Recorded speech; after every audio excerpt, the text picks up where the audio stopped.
Hello guys, welcome back to our channel. ഇതൊരു 3-4 മാസം മുമ്പത്തെ വീഡിയോ ആണ്. ആക്ച്വലി ഇപ്പോഴാണ് ഞാൻ എൻ്റെ ഗാലറിയിൽ ഇങ്ങനെ ഒരു സാധനം ഉണ്ടെന്ന് ഓർക്കുന്നത്. അപ്പോൾ ഞാൻ വിചാരിച്ചു എനിക്ക് പിന്നെ അതങ്ങ് എഡിറ്റ് ചെയ്തിട്ടേക്കാന്ന്. ഇത് ആക്ച്വലി ഒരു 3-4 മാസം മുമ്പ് ഞങ്ങൾ പറശ്ശിനിക്കടവും പോയിട്ടുണ്ടായിരുന്നു. കണ്ണൂർ പറശ്ശിനിക്കടവ് മുത്തപ്പൻ ടെമ്പിളിൽ. അപ്പോൾ അവിടെ നിന്ന് എടുത്ത കുറച്ച് ഷോർട്സും കാര്യങ്ങളൊക്കെയാണ്. അപ്പോൾ ഞങ്ങൾ ആദ്യമായിട്ട് പോകുമായിരുന്നു പറശ്ശിനിക്കടവ്. നല്ലൊരു എക്സ്പീരിയൻസ് ആയിരുന്നു. നല്ല എന്താ പറയുക, ഭയങ്കര കാമൻ ക്വയറ്റായിട്ടുള്ളൊരു സ്ഥലമാണ്. പോയിട്ടുള്ളവർക്കും അവിടെ ഉള്ളവർക്കും ഒക്കെ അറിയാം, നല്ലൊരു സ്ഥലമാണ്. അപ്പോൾ അമ്പലത്തിലൊക്കെ തൊഴുതിറങ്ങി കഴിഞ്ഞിട്ട് ഞങ്ങളിവിടെ അടുത്തുള്ള ബീച്ചിലൊക്കെ ഒന്ന് പോയി. ഇവിടെ ചെന്നാലും പിന്നെ നമുക്ക് തീറ്റയാണല്ലോ മുഖ്യം ബിഗിലേ. അങ്ങനെ കണ്ണൂർ ഞാൻ നോർത്ത് സൈഡിലേക്ക്, കേരളത്തിൻ്റെ നോർത്ത് സൈഡിലേക്ക് ഞാൻ ആദ്യമായിട്ടാണ് പോകുന്നത്. അപ്പോൾ നമ്മുടെ ഇവിടുത്തെക്കാളും ഫുഡും കാര്യങ്ങളൊക്കെ അവിടെ കുറേ വ്യത്യാസങ്ങളൊക്കെ ഉണ്ടല്ലോ. അപ്പോൾ അതൊക്കെ ഒന്ന് എക്സ്പ്ലോർ ചെയ്യണമെന്ന് വിചാരിച്ചിട്ട് അവിടുത്തെ സ്പെഷ്യലായിട്ടുള്ള ഐറ്റംസൊക്കെ വാങ്ങിച്ചൊന്ന് ട്രൈ ചെയ്ത് നോക്കി. പിന്നെ ഇതെന്തായിരുന്നു, മസാലപ്പൂരി.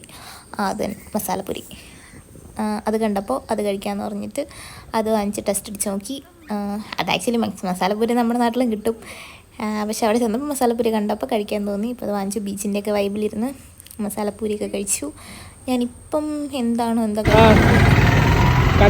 കണ്ണൂരത്തെ മോരുമളം ടെസ്റ്റ് അടിക്കുകയാണ്.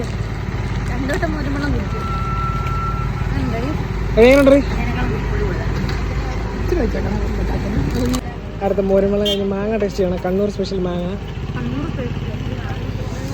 വന്ദനാജി എങ്ങനെയുണ്ട് ജി?